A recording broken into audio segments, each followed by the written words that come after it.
প্রতিটা ম্যাচ, প্রতিটা মুহূর্ত, জয়ের উল্লাস, হারের নীরবতা, মাঠের খেলা, টেবিলের খেলা, আবেগ, অ্যাকশন আর বিশ্লেষণ। খেলা যেমন, খবরটাও ঠিক তেমন গরমাগরম। Welcome to Star Play. সাথে আছে আমি ডায়না জারিন। শুরুতেই শিরোনাম। সরকার পাল্টানোর সাথে রং পাল্টাচ্ছেন বিসিবির পরিচালকরা, মাসুদুজ্জামান মাসুদের বার্তা।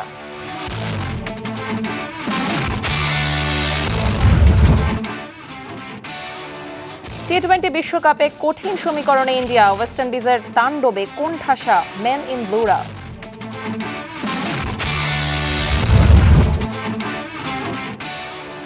অস্ট্রেলিয়ায় কঠিন সময় পার করছেন নারী ফুটবলাররা, প্রচণ্ড গরমে ইনজুরিতে পড়ার শঙ্কা।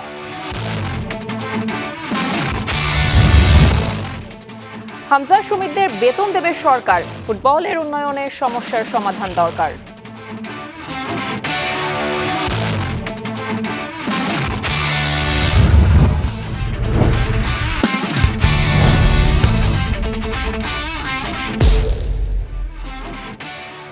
সরকার পাল্টানোর সাথে রং পাল্টিয়েছে বিসিবির বেশ কজন পরিচালক, মন্তব্য করেছেন মোহামেডান ক্লাবের ক্রিকেট কমিটির চেয়ারম্যান মাসুদুজ্জামান মাসুদ। স্টার নিউজকে দেয়া একান্ত সাক্ষাৎকারে তিনি প্রশ্ন তুলেছেন বোর্ডের দায়িত্বে থাকা পরিচালকদের যোগ্যতা নিয়েও। এছাড়া তামিমের নেতৃত্বেই আগাবে দেশের ক্রিকেট মনে করেন এই ক্রিকেট সংগঠক। বিস্তারিত রেদওয়ান শাওনের রিপোর্টে। ক্রিকেট বোর্ডে আছেন তারা কিভাবে আছেন তারা নিজেরাই আসলে বলতে পারবেন না। জাতীয়তাবাদী দলকে মিস করেন, আমাদের প্রায়ত কোকো ভাইকে মিস করেন, এদের রং পাল্টায়। দিন যত বাড়ছে বিসিবির স্টিয়ারিং নিয়ে দুই পক্ষের কথার চালাচালি। ক্ষমতাবানরা কথার তীরে বিদ্ধ করছে বিদ্রোহীদের, আবার বিদ্রোহী পক্ষ প্রশ্ন তুলছে চেয়ারে বসে থাকা মানুষদের যোগ্যতা নিয়ে। এ যেন খেলার মাঠের মতোই টানটান উত্তেজনা দেশের ক্রিকেট বোর্ডে। নতুন সরকার শপথ নেয়ার পর বিসিবির বর্তমান পরিচালনা পর্ষদের টিকে থাকা নিয়ে তৈরি হয়েছে শঙ্কা। আদালতে ঝুলে থাকা বিদ্রোহী গ্রুপের অবৈধ নির্বাচনের মামলাটাই পাল্টে ফেলতে পারে পরিস্থিতি। সঠিক বিচার পেতে তাই আদালতের পানেই চেয়ে আছেন মোহামেডান ক্লাবের ক্রিকেট চেয়ারম্যান মাসুদুজ্জামান। এবং এটা একটা নির্বাচন, বাজে নির্বাচন। আমরা চাই কোর্ট থেকে যেই রায়টা আসবে সেই রায়ের মাধ্যমেই আসলে আমরা একটা সঠিক পথ আমরা পাবো। এইটা যদি বৈধ বলে বৈধ, অবৈধ বললে পুরাটাই অবৈধ। যারা বর্তমান ক্রিকেট বোর্ডে আছেন তারা কিভাবে আছেন তারা নিজেরাই আসলে বলতে পারবেন না আসলে তারা কিভাবে আছেন। এবং আমি বলতে চাই, দৃঢ়ভাবে বলতে চাই যে এই যে যারা জেলা, বিভাগ এবং ঢাকা, এই যে যারা সংগঠক আছে তাদের আসলে অতীত ইতিহাস কি, আমাদেরকে তারা বলুক যে আমাদের এই ক্রীড়া জগতে আমাদের গত 20 বছরে আমাদের এফোর্টেই, আমাদের 25 বছরের আমাদের কন্ট্রিবিউশনেই যদি তারা এরকম বলতে পারে তাহলে আমরা মেনে নিব যে না, এই ক্রিকেট বোর্ড সঠিক আছে। দীর্ঘদিন ক্রিকেট সংগঠক হিসেবে কাজ করা মাসুদুজ্জামানের দাবি, সময়ের সাথে রং পাল্টাতে শুরু করেছেন অনেকেই বক্তব্য দিচ্ছেন। সাবেক অধিনায়করা সবাই তো এখন পক্ষে বক্তব্য দেওয়া শুরু করছেন। সবাই এখন জাতীয়তাবাদী দলকে মিস করেন, আমাদের প্রায়ত কোকো ভাইকে মিস করেন ভোট দিতে গিয়ে। এটা তো বোঝা যায় এদের রং পাল্টায়, সময়তে রং পাল্টায়। ছোটবেলা আপনারা সবাই ক্রিকেট খেলছেন, সবাই ফুটবল খেলছেন, সবাই হকি খেলছি। তার মানে কি আমি ক্রিকেটার হয়ে গেছি?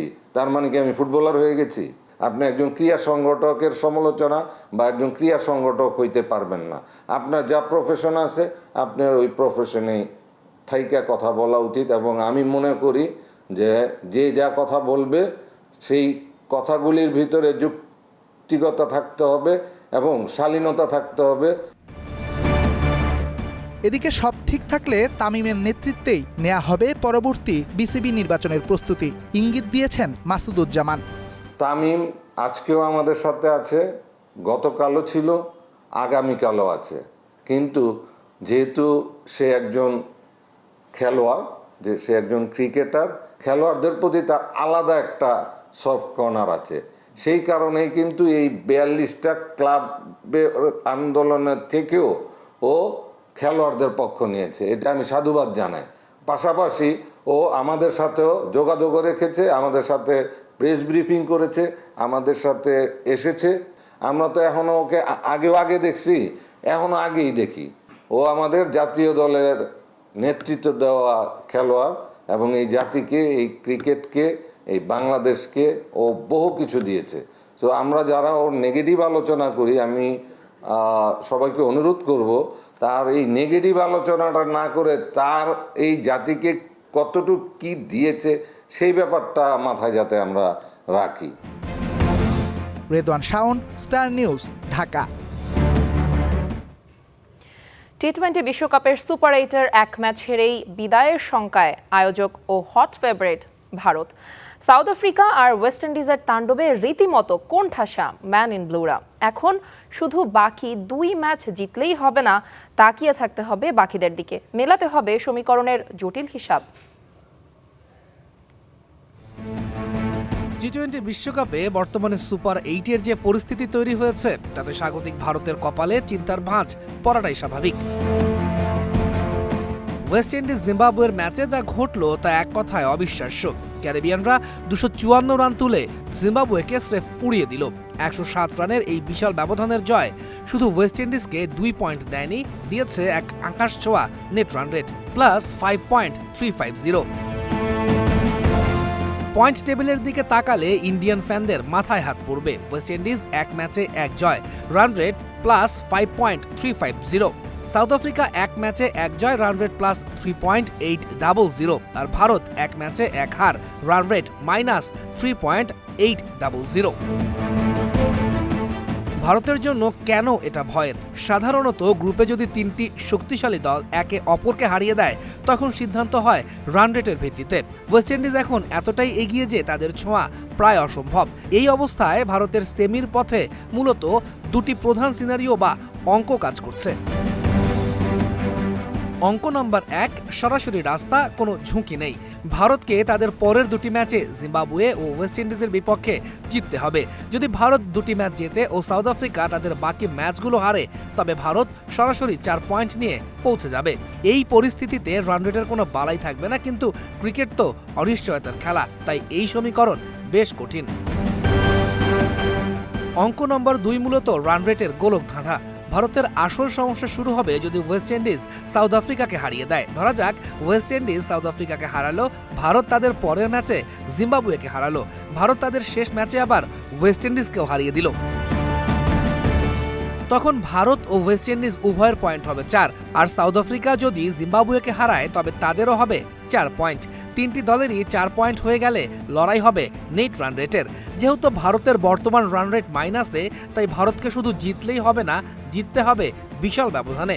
ওয়েস্ট ইন্ডিজ যেভাবে জিম্বাবুয়েকে দুমড়ে দিয়েছে, ভারতকে অন্তত সেরকম 1 বা 2টি জয় তুলে নিতে হবে নিজেদের রান রেটকে প্লাসে আনার জন্য। ভারতের জন্য অবশ্য সবচেয়ে বড় সুবিধা দিয়ে রেখেছে আইসিসি। সুপার 8-এর একেবারে শেষ ম্যাচটি খেলবে তারা, প্রতিপক্ষ ওয়েস্ট ইন্ডিজ। অর্থাৎ মাঠে নামার আগেই সূর্যকুমাররা জানবেন যে সেমিফাইনালে যেতে হলে ঠিক কত রানের ব্যবধানে জিততে হবে বা কত ওভারের মধ্যে লক্ষ্যমাত্রা পূরণ করতে হবে। তৌহিদুল ইসলাম, স্টার নিউজ। বয়সভিত্তিক পর্যায়ে বাংলাদেশকে বিশ্বকাপ জেতানো অধিনায়ক আকবর আলী ঘরোয়া ক্রিকেটে নিয়মিত পারফর্ম করলেও এখনও ডেবিউ হয়নি জাতীয় দলে। বিসিএল-এর প্রথম ম্যাচেই দুর্দান্ত শতক হাঁকানো আকবর পাকিস্তান সিরিজের জন্য কি পড়বে নির্বাচকদের নজরে? বিস্তারিত জানাচ্ছেন ইয়াসির আরাফাত সবুজ। আকবর আলী নামটা শুনলেই চোখের সামনে ভেসে ওঠে অনূর্ধ্ব-19 বিশ্বকাপের সেই ফাইনাল। পসেপস রুমে একদল তরুণ ছেলে ইতিহাস লিখে ফেলল। বাংলাদেশ হলো বিশ্ব চ্যাম্পিয়ন, সেই দলের সেনাপতির নাম আকবর। আকবরের সঙ্গে যারা সেদিন বিশ্বকাপ জিতেছিল তাদের প্রায় সবাই একে একে জাতীয় দলের জার্সি গায়ে জড়িয়ে ফেলেছে, অথচ যুব বিশ্বকাপ জেতানো ক্যাপ্টেন এখনও বাইরে দাঁড়িয়ে। ঘরোয়া ক্রিকেটে দিনের পর দিন রান করে যাচ্ছেন। তার নেতৃত্বে রংপুর 2 বার এনসিএল চ্যাম্পিয়ন হলো, তবুও জাতীয় দলের দুয়ার তার জন্য খুলছে না। কিন্তু মেঘ কি চিরকাল সূর্য ঢেকে রাখতে পারে? বিসিএলে নর্থ জোনের হয়ে মাঠে নামলেন আকবর, প্রতিপক্ষ ইস্ট জোন। আকবর সাধারণত ব্যাটিং করতে আসেন শেষের দিকে যখন হাতে সময় কম থাকে, কিন্তু সেদিন ভাগ্য একটু সদয় হলো। সুযোগ পেলেন বেশ খানিকটা সময় নিয়ে খেলার, আর তাতেই ম্যাজিক।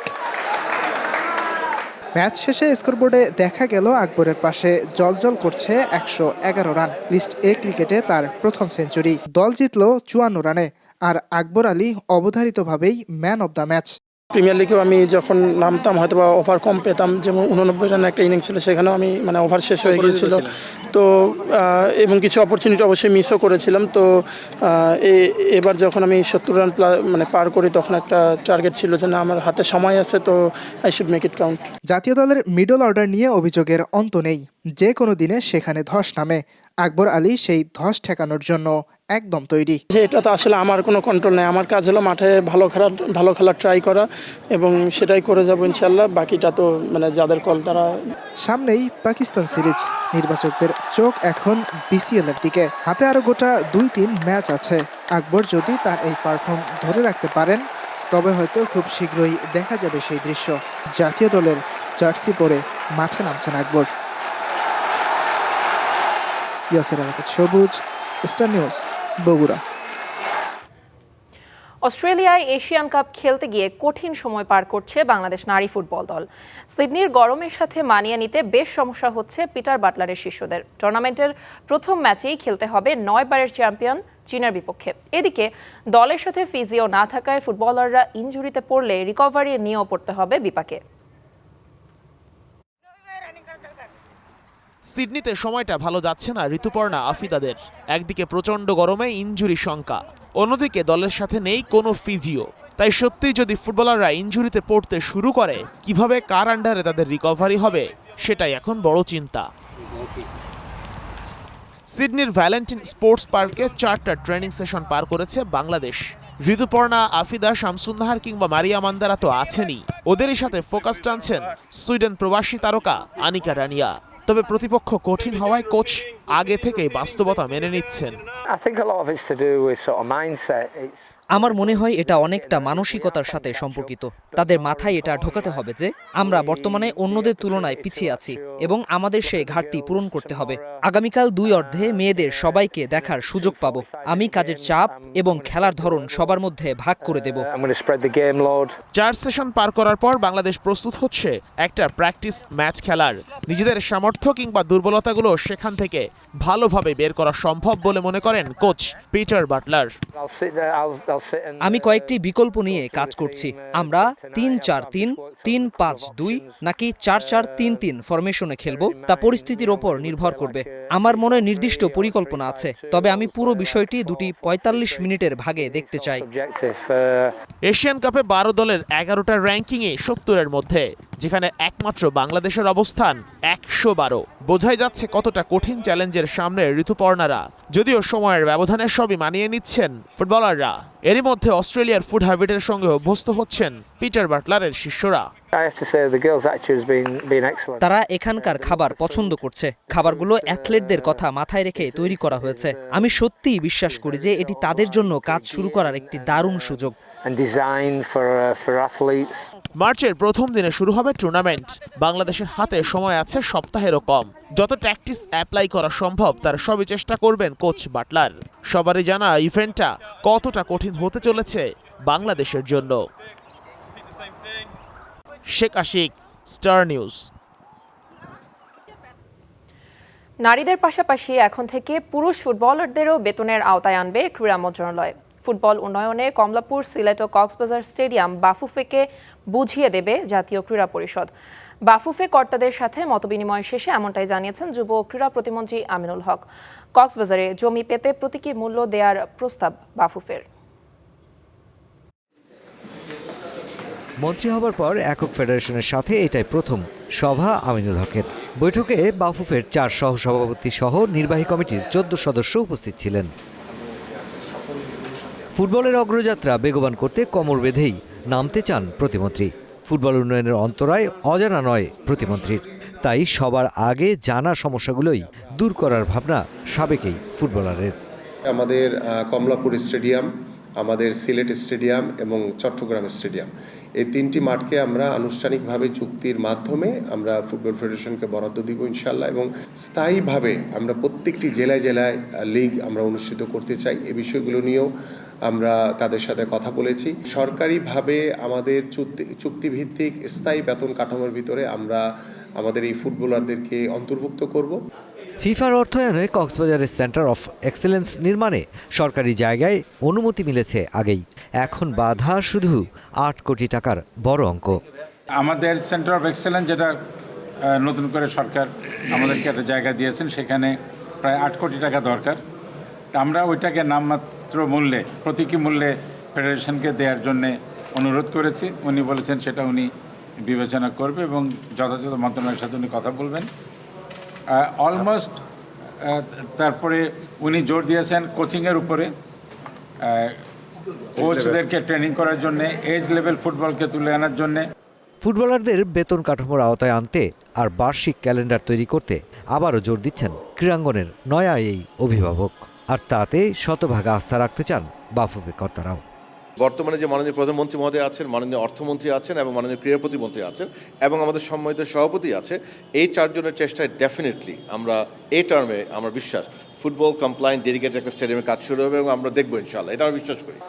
অনিয়মিত জেলা লীগ নিয়মিত করা, নতুন ফুটবলার তুলে আনা, একই সাথে নারী ফুটবলারদের পথ চলা আরও মসৃণ করতে সার্বিক সহযোগিতা করতে বাফুফেকে আশ্বস্ত করেছেন যুব ক্রীড়া প্রতিমন্ত্রী Aminul Haque. Mushfiqur Rahman, Star News, Dhaka. UEFA Champions লিগের নকআউট প্লে অফের ফিরতি লেগে রাতে আলাদা ম্যাচে মাঠে নামবে অ্যাটলেটিকো মাদ্রিদ ও ইন্টার। ঘরের মাঠে রাত 12:15 ক্লাব ব্রুশকে আতিথেয়তা দেবে আতলেতিরা। রাত 2টায় সান সিরোতে বোদোর মুখোমুখি হবে নেরাজুরিরা। চ্যাম্পিয়ন্স লিগ নাইট, রোমাঞ্চ ছড়াতে প্রস্তুত ইউরোপিয়ান ফুটবল। আতলেটিকো মাদ্রিদের সামনে শেষ 16-র ঝলমলে স্বপ্ন, তবে পথে বাধা ক্লাব ব্রুশ। প্রথম লেগে বেলজিয়ামের মাটিতে যা হয়েছে তা ছিল আতলেটিকোর এই মৌসুমের আয়না। আক্রমণে বিধ্বংসী, কিন্তু রক্ষণে ভয়ঙ্কর ফাঁকা। হুলিয়ান আলভারেজ আর আদামোলা লুকম্যানের গোলে 2বার এগিয়ে গিয়েও তারা শেষ মুহূর্তে হারিয়েছে লিড। এবারে অবশ্য ঘরের মাঠ, যেখানে তারা বরাবরই প্রমাণ করেছে নিজেদের। তবে সিমিওনের চিন্তার জায়গাটা ভিন্ন। এই ক্লাব ব্রুশের বিপক্ষে মোট 4 দেখায় কোনোবারই জয় নিয়ে মাঠ ছাড়তে পারেনি লস রোজি ব্ল্যাঙ্কোরা। অবশ্য সবশেষ লিগ ম্যাচে স্প্যানিয়লকে 4-2 গোলে উড়িয়ে দিয়ে আত্মবিশ্বাসী তারা। ইনজুরিতে বারিওসের সাথে সাইডলাইনে থাকবেন নিকোলাস গনজালেস। আমরা এমন একটা দলের বিপক্ষে মাঠে নামতে যাচ্ছি যাদের দারুণ কিছু ফুটবলার আছে। তারা উদ্যমী, পরিশ্রমী। ঘরের মাঠের দর্শকদের আমাদের প্রয়োজন। অন্যদিকে নরওয়েতে প্রথম লেগে 2 গোলের ব্যবধানে পিছিয়ে পড়ায় চ্যাম্পিয়ন্স লিগের প্লে অফের দ্বিতীয় লেগে বড়সড় প্রত্যাবর্তনের চ্যালেঞ্জ নিয়ে মাঠে নামতে হচ্ছে ইন্টারকে। নরওয়েতে প্লাস্টিকের পিচ, হিমাঙ্কেরও নিচে তাপমাত্রা এবং স্বাগতিকদের গতিময় ফুটবলের সঙ্গে মানিয়ে নিতে ব্যর্থ নেরাজুরিরা। তার উপর বেশিরভাগ নিয়মিত মুখকে বিশ্রাম দিয়ে তোপের মুখে কোচ ক্রিস্তিয়ান চিফু। অবশ্য নকআউট ফুটবলে ইন্টারের রেকর্ডটা এখনও এগিয়ে রাখছে তাদের। ফাইনাল বাদ দিলে চ্যাম্পিয়ন্স লিগে শেষ 16টি নকআউটে তারা জিতেছে, 10টিতেই হেরেছে মাত্র 2টি। অবশ্য বার্সার বিপক্ষে লিভারপুলের 2019 সালের সেই ঐতিহাসিক প্রত্যাবর্তনের পর এমন অবস্থায় পড়া 11 দলই হয়েছে ব্যর্থ। 1978-79 উইনার্স কাপে 7-1 অ্যাগ্রিগেটে জয় হতে পারে ইন্টারের একমাত্র অনুপ্রেরণা। ওদের মাঠে কাজটা সহজ ছিল না, এখানে আমাদের কন্ডিশন, কাজটা এখনো কঠিন, তবে সেটা করে দেখানোর সামর্থ্য আমাদের আছে। বিপরীতে চ্যাম্পিয়ন্স লিগের মূল পর্বে বোদো গ্লিমটের যাত্রা শুরুতেই থমকে যাওয়ার আশঙ্কাই বেশি ছিল। প্রথম 6 ম্যাচে জয় না পেলেও শেষ 2 ম্যাচে ম্যান সিটি ও আতলেটিকো মাদ্রিদকে হারিয়ে নাটকীয়ভাবে প্লে অফে জায়গা করে নেয় ইউরোপের সবচেয়ে উত্তরের এই ক্লাব। ঘরের মাঠে ইন্টারকে হারিয়ে তারা নরওয়ের প্রথম ক্লাব হিসেবে ইউরোপের শীর্ষ প্রতিযোগিতায় টানা 3 ম্যাচ জয়ের কীর্তি গড়েছে। আরও বড় করে বললে 1987 সালে লিলেস্ট্রমের পর এলি টেসেরিয়েনের কোনো দল যদি নকআউটে ঠাঁই পায়, সেটিই হবে বোদো। তৌহিদুল ইসলাম, স্টার নিউজ। ব্রাজিলের বিশ্বকাপ স্কোয়াডে নেই সুপারস্টার নেইমার। দেশটির নিউজ আউটলেটগুলো বলছে সম্ভাব্য 23 জনের দলে নেইমারকে রাখেননি আনচেলত্তি। মার্চে ফ্রান্স আর ক্রোয়েশিয়ার বিপক্ষে প্রীতি ম্যাচের স্কোয়াডেই নাকি হতে যাচ্ছে সেলেসাউদের বিশ্বকাপ বহর। সেই দলে কারা আছে আর কারা নেই তা নিয়ে চলছে ভক্তদের বিস্তর আলোচনা। সাম্বার তাল আর শৈল্পিক ফুটবল। ব্রাজিল মানেই তো পায়ের জাদু, 5 বারের রেকর্ড চ্যাম্পিয়ন। কিন্তু সেসব এখন ইতিহাসের পাতাতেই লিপিবদ্ধ। যেন টান পড়েছে সেই সুতোয়, বিশ্বকাপ নেই, 2 যুগ হলো। এবার কি তবে কার্লো অ্যানচেলত্তির অধীনে ঘুচবে সেই অপেক্ষা? তবে তারও আগে আলোচনায় কারা হবেন সেই স্বপ্ন সারথি, অর্থাৎ বিশ্বকাপের বহরের টিকিট মিলবে কোন 23 জনের। যদিও দ্য গ্রেটেস্ট শো অন আর্থের বাকি মাস 4 তবে 4 বছর পর পর আসে বলেই তো এত অপেক্ষা। ব্রাজিলের সম্ভাব্য স্কোয়াডের সবচাইতে আলোচিত নাম বোধ হয় নেইমার জুনিয়রের থাকা না থাকা। এই তো দিন দুয়েক আগে ব্রাজিলিয়ান চ্যানেল কেসকে দেয়া এক সাক্ষাৎকারে নেইমার বলেছিলেন ডিসেম্বরেই থামতে চান তিনি। সেলেসাউদের ইতিহাসের সর্বোচ্চ 79 গোলদাতার কণ্ঠে বিশ্বকাপে শেষ সুযোগের অপেক্ষা। কিন্তু বাস্তবতা কি বলছে? ব্রাজিলের গণমাধ্যমের দাবি, আবেগকে দূরে ঠেলেই স্কোয়াড চূড়ান্ত করছেন অ্যানচেলত্তি। বয়সটা মোটে 34, কিন্তু সেলেসাও জার্সিতে নেইমার শেষ ম্যাচ খেলেছেন তাও 2023 সালের অক্টোবরে। স্যান্টোসের জার্সিতে Neymar up to the mark নন মোটেও। তাই হয়তো চতুর্থ বিশ্বকাপ খেলার স্বপ্ন আপাতত পূরণ হচ্ছে না এই ব্রাজিলিয়ান পোস্টার বয়ের। আগামী মাসের ফিফা উইন্ডোতে সাবেক চ্যাম্পিয়ন ফ্রান্স ও রানার আপ ক্রোয়েশিয়ার বিপক্ষে 2টো প্রীতি ম্যাচ খেলবে ব্রাজিল। তাহলে প্রশ্ন, 26 আর 31 মার্চের সেই 2 ম্যাচের সুযোগ মিলছে কাদের? সে উত্তর অবশ্য মেলাতে চেয়েছে দেশটির গণমাধ্যমগুলো, যেখানে গোলবারের নিচে অ্যালিসন এডারসনের সঙ্গে টিকিট পাওয়ার দৌড়ে এগিয়ে লুকাস পেরেরি। ডিফেন্সে Alexsandro, Danilo, Henrique, Militao, Fabricio, Gabriel, Luciano, Marquinhos, Henrique আর ওয়েলসলির নাম থাকতে পারে স্কোয়াডে, যেখানে ফরওয়ার্ডে জও পেদ্রো হতে পারেন পারফেক্ট নাম্বার 9। ফিফা প্রীতি ম্যাচের জন্য মার্চের 3য় সপ্তাহে দল ঘোষণা করবেন অ্যানচেলত্তি। বলাই বাহুল্য সেই দলই হতে যাচ্ছে ব্রাজিলের সম্ভাব্য বিশ্বকাপ স্কোয়াড। মাহবুব রিমন, স্টার নিউজ। ওয়ানডেতে ওপেনিংয়ের ধারণাটাই বদলে দিয়েছিলেন তিনি। মাঠে নেমেই ঝড় তোলায় ছিলেন ওস্তাদ সাইদ আনোয়ার, পাকিস্তানের সর্বকালের অন্যতম সেরা ব্যাটসম্যান। সচিন টেন্ডুলকারের সাথে আনোয়ারের সেঞ্চুরির টক্করটা জমেছিল বেশ। লেজেন্ড অফ ক্রিকেট সাইদ আনোয়ারের গল্প বলছেন রহমান পেয়ার।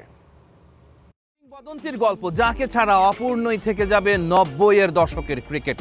সচিন রমেশ টেন্ডুলকারের সাথে চলছিল তার ইঁদুর বিড়াল দৌড়। একদিন সচিন সেঞ্চুরি করেন তো পরের ম্যাচেই সেঞ্চুরি করেন সাইদ আনোয়ার। 1998 সালে সাইদ আনোয়ার সেঞ্চুরির দিক দিয়ে টেন্ডুলকারের চেয়ে গিয়েছিলেন। সাইদ আনোয়ারের সেঞ্চুরি ছিল 15টি এবং টেন্ডুলকারের সেঞ্চুরি ছিল 12টি। সময়টা ছিল অদ্ভুত, জাদুকরী। সচিন টেন্ডুলকার নিখুঁত ব্যাকরণে হয়ে উঠছিলেন কিংবদন্তি। সাইদ আনোয়ার তখন কবজির মোচড়ে ক্রিকেটকে দিচ্ছিলেন এক অলৌকিক ছন্দ। লারা, আনোয়ার নাকি সচিন, 90-এর দশকে কে সেরা? ফ্যানদের মনে দ্বিধাদ্বন্দ্ব।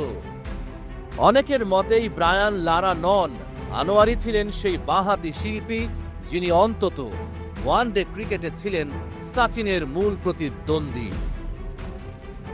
তেহরানের ধুলোবালি থেকে করাচি, সাইদ আনোয়ার পাকিস্তানের সর্বকালের সেরা ব্যাটসম্যানদের একজন, ক্রিকেটের ট্রু লেজেন্ড। বোলাররা জানতেন বল কোথায় পড়বে, কিন্তু সাইদ আনোয়ারের কবজি যখন শেষ মুহূর্তে নমনীয় লতার মতো ঘুরে যেত, তখন বলটা সীমানার ওপারে গিয়ে আছড়ে পড়ত। ইমরান খান জহুরির চোখে ঠিকই চিনেছিলেন এই প্রতিভা। টেন্ডুলকার আর লারার রাজকীয় দ্বৈরথের মাঝে সাইদ ছিলেন সেই শান্ত নদী যার গভীরতা মাপার সাধ্য হয়তো কারো ছিল না। 1997 সালে চেন্নাইয়ের সেই 194 রানের ইনিংসটি ছিল শিল্পীর আঁকা শ্রেষ্ঠ তৈলচিত্র। সাইদের জীবনে এক নিঝুম অধ্যায় এলো। মুলতান টেস্টের আনন্দ যখন তুঙ্গে, ঠিক তখনই সংবাদ এলো তার আদরের ছোট্ট মেয়েটি আর নেই। নিয়তির কি নিষ্ঠুর পরিহাস, যে মানুষের ব্যাটের ছোঁয়ায় লক্ষ কোটি মানুষের মুখে হাসি ফুটত, তার নিজের পৃথিবীটাই অন্ধকার হয়ে গেল। মানুষটা বদলে গেলেন। জ্যোৎস্না রাতে একা বারান্দায় বসে থাকা কোনো বিষণ্ণ মানুষের মতো তিনি ক্রিকেট থেকে দূরে সরে গেলেন।